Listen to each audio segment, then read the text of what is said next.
How are we doing, everybody? ApauloPS here, and this is going to be my first gameplay. The focus of today is going to be how to get your first win on Apex Legends. I'm going to be going through some of my strategies, my in-game thinking, the guns I prefer personally, and any tips and tricks I can kind of point out for you guys. So when you're launching, it's important to launch at a place you're comfortable with, a place you know pretty well. I really enjoy the train yard. I have a lot of fun there. There's usually a lot of gunfights, so that's the position I picked. Also, this is going to be a duos video, so that's why there's only 2 of us. So when you're landing, it's super important to just grab as much loot as you can. It doesn't matter if it's not the gun you want or your favorite armor or ammunition, even if it's stuff that can't help you immediately. You just want to pick up as much as you can immediately. So I got stuck with a Havoc, which is one of my least favorite guns to use, but gotta roll with it. Oh, Mozambique, even better. Luckily my teammate pinged a G7, which is actually my favorite gun to use, so that was super helpful. Thank you. It's also important to pay attention to your partner's pings, especially early on. It's very valuable information to know where the enemy's at, and just by him pinging that can give you a great idea of how to approach the next battle. That's a lot for that side. This dimension's looking up. Good kill, friend. So we get ourselves into a little bit of a fight here. Luckily the Havoc came through that time. That's the last of that squad. This dimension's looking up. Also, it's important before you get the revive. One thing I didn't do here actually is to make sure that all the enemies in the surrounding area are dead. If you go for the revive too soon, after you get an elimination or a knock thinking it's safe, people can sneak up on you, which you definitely do not want. As you can see, I'm going to pick up the Wingman. I prefer that gun over the Havoc any day. Hemlock here. Extended heavy mag here. Level 1. Thank you. Spitfire. Honestly, one of the most important things to grab on the drop in the very beginning of the game is armor. Even if it's a white, having that extra bit of HP can really win you gunfights, especially at the beginning. Repairing. So as you guys can see, there's a little bit of downtime here, so we're just going to be looting up, trying to find ammunition for our weapons. We're trying to look for health is super important. And I know a lot of people do not like to grab nades, especially at the beginning, because they take up extra backpack slots, precious backpack slots, especially in the beginning. But I really like nades. They can act as a distraction. They can keep opponents on their toes. They can really win you fights that you might not win without them. I had a very good random teammate this game. He was dropping ammo for me. I think I called out that I needed some. So that's the reason I love the G7. If you can hit your shots with it, it's automatic.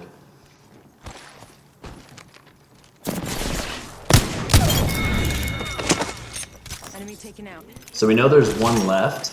He thought he heard him above, so he went up top, and I checked down below, and he was down. Unfortunately, he had a purple armor, so he knocked me there, but the teammate was quick to recover. Thanks. Reloading. Body shield here. Level 3.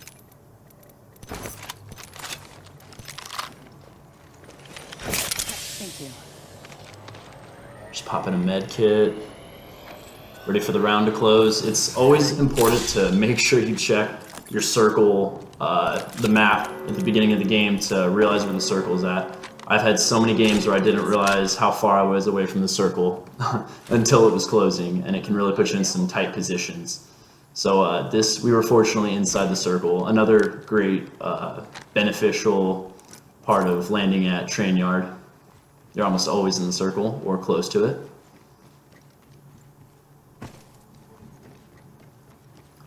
So right now we're just running around trying to figure out what our next move is. It can be really important to where you go location-wise. We could have pushed Capital City there, but we realized there's probably a lot of fighting going on, a lot of third parties, and we weren't comfortable enough with our loot at this point to really push into that. So we decided to go check out Drill Site and kind of see if there was any extra loot there. Maybe we could find a better body shield for me.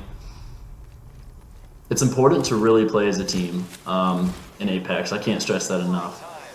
Playing solo will get you only so far in this game just because of how tactical it is, how easily it can be to shred people. You really need to have good comms, good communication, and you want to do your best to be a good teammate.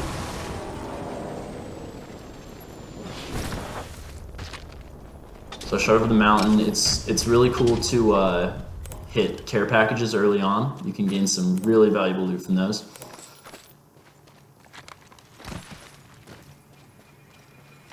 But you have to be careful because sometimes teams will bait them or will be pushing them as well. So you got to be ready for a fight. As you can see, I got a purple armor out of that one, so it was and a purple mag for my wingman. So that really helped out. Stabilizer here. Level 1.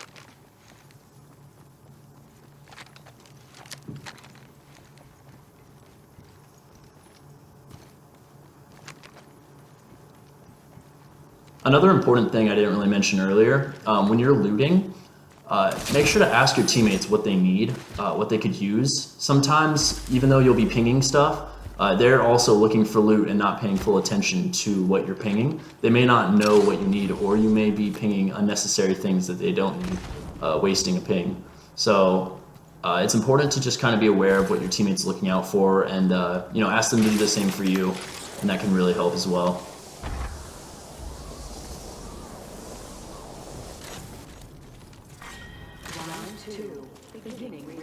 So this game actually started out pretty slow. There's still 14 squads left. Not a lot of people went down initially. I think it's because of the circle placement. It's still really big, and it's the center of the circle, the center of the map, so there's not any area hanging off where people can't be. As you can see, I just shot down that cargo bot. I'm not sure if everyone knows, but if you shoot the top of the cargo bot, it can really, it's a lot easier to knock it down and to get that one tap shot to get gold every time. I used to shoot at the actual drone, the cargo drone, and it's hard to time that correctly. So if you shoot the top, you can actually get it on gold every single time if you're accurate. So now, sorry, it's going pretty fast now. So we saw a team over there and we decided to push. We realized they were probably heading up to the tracks. So you want to always have high ground advantage here. If we pushed from below, as you can see, my teammate took a lot of damage because they have high ground. And I didn't realize where they were at, so they actually started shredding me too. Luckily I was raised so I could get away pretty quick, just to heal up. I am repairing myself. Recharging my shield. Another super important thing that's pretty obvious, or it should be, whenever you're healing or whenever you know where some people are, always find cover. Always find cover and try and keep that cover. And look ahead of you and look for more cover. Look for your next move. If you're running out in the open, you're so much of an easier target to hit. Like that guy, I can't hit my shots, but this guy, super easy to hit. He's just running out in the middle of the open. I'm taking shots.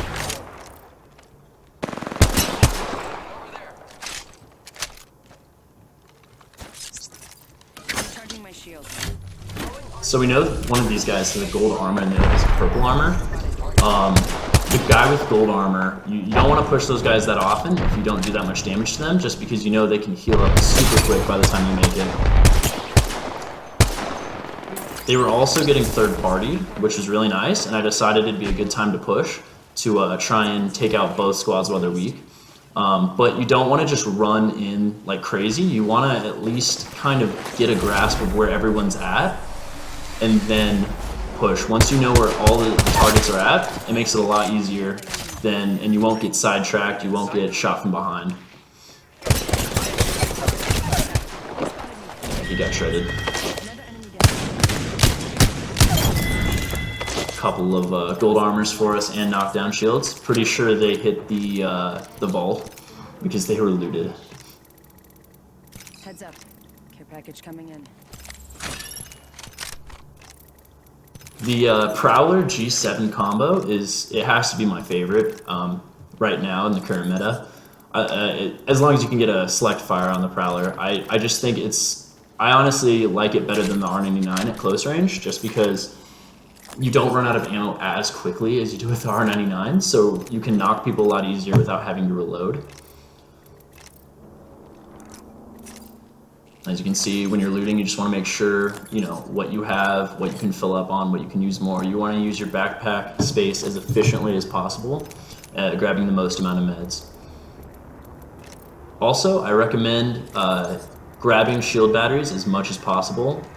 I would drop 6 shield cells for 1 shield battery any day of the week, just because how clutch it can be when it comes to that crunch time in a battle and you really need a full shield heal up.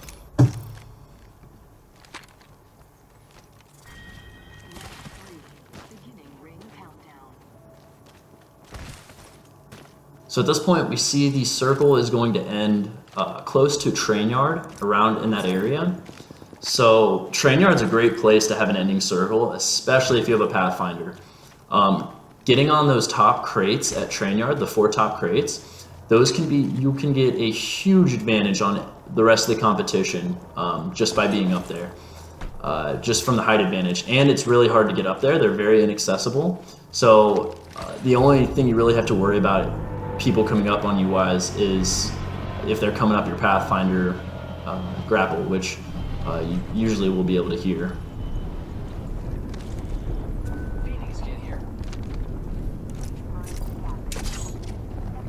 You can see I checked my meds there. I wanted to see how many Phoenix kits I had. With gold armor, Phoenix kits become 10 times more valuable just because how easily you can heal to 100 max heal with the gold armor. So you want to carry a lot of those. I think I had like 3 already though, so that's why I didn't pick up the one he pinged. But he realized that, so that's why he pinged it for me. Let's explore it this way. Alright, so we're just talking about where we want to set up.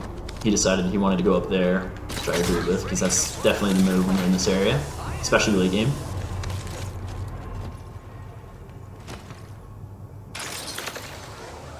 So we'd seen a team to the north, over by that tower over there. Yeah, he's pinging him out right now. So we wanted to get good position on these guys. See, I broke the Gibby, knocked the Gibby, but he got his shield down, so I couldn't finish him, unfortunately.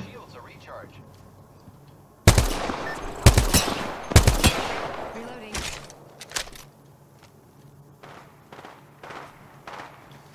So late game, it's very important you have enough ammo.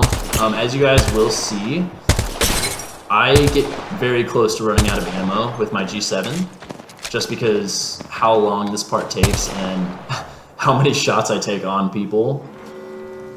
So it's always important. That's definitely has to be your #1 concern, especially coming into the late game.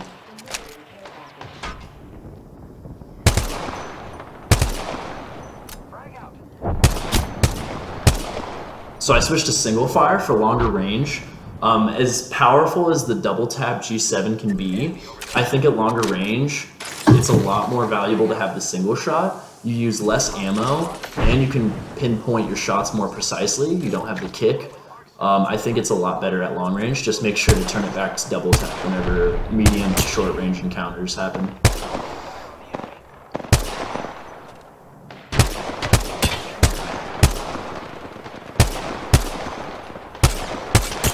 So as you can see, I'm trying to take advantage of 2 teams fighting over there, trying to get as much damage as possible, maybe knock. Anything that can give us an advantage on opponents. If you can even down 1 person and maybe you get the finish, maybe someone else gets the finish, that can be extremely helpful. Even if there's someone downed and you finish them, you won't get the kill for it, but it can be a huge disadvantage for that team. So I actually took off an armor with that Arc Star, Kobe.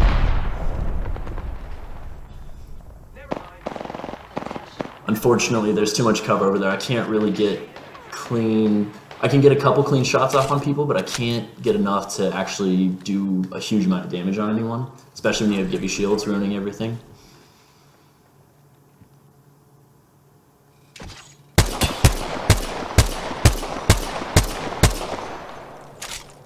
Sometimes I'm a bot. Just bear with it. So the reason I don't want to challenge those guys over by the bridge that much is because the cover they have, the head glitch they have behind the bridge, is a way better form of cover than what I'm going to have. They're going to be able to see my entire body. Meanwhile, I can only see the tops of their heads. I'd much rather focus on the people to the north. Although it is good to be aware of where everyone's at. So at least taking a look, kind of seeing what type of legends they're playing with, it can really help formulate your strategy for the next step. Only 30 seconds left on the clock. The ring's close. Unfortunately, we aren't in the next circle, so we're going to have to abandon our high ground. As you can see, I ping what we were talking, deciding what our next move was going to be. The reason I wanted to move back down there is because by going down there, we can kind of evade the fighting and come up on the other side. And you guys will see that play out in a second. And that will force all these other teams to kind of funnel in together while they're fighting, and we can sneak around the back and maybe get a better vantage on them. So I still thought those guys were over there. I believe they zipped out though. They took the zip line to the left. Can't really see it from the 2-4, but... Let's go this way. Might be something good this way. Never mind. So I don't play Wraith normally. She's not my main, but a tip for people that do like to main Wraith is, like, this would have been a perfect spot to use the portal, creating less work for my teammate. I could have portaled all the way over there and given him a lot easier way of getting there without, you know, both of us being out in the open having to run. But I didn't even think about it until it was too late. So you can hear those guys fighting over there, and we're going to sneak up around the back, and they have no idea. Not going to lie, I was hesitant to shoot at that Mirage. I thought he was his Mirage, but he was actually a guy I didn't realize until he started shooting at me. Last squad. So nades can be super helpful at the end of the game, especially when there's one team you're targeting, especially when there's not a lot of space either to move around. So that's why I dropped some extra ammo for those ARC stars. That Gibby has just been annoying this entire like half of the game. I've not been able to kill him. Giving my shields a recharge. However, we do have high ground right here, which is very valuable.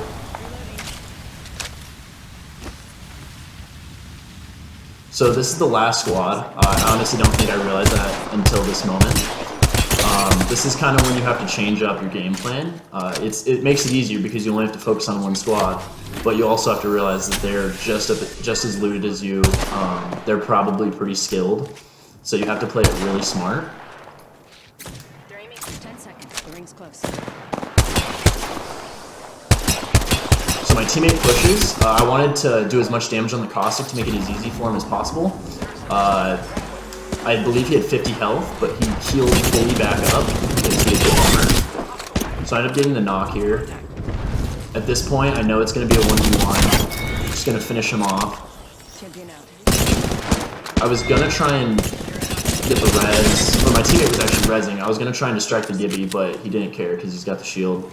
So I push him here because I realized he's low. Unfortunately, he healed up completely. I'm not gonna lie, I was sweating at this point once I realized it was a 1v1 and we both have gold armor and lots of heals. And my G7 is almost empty, so I'm gonna have to use my Prowler mostly. Recharging my shields.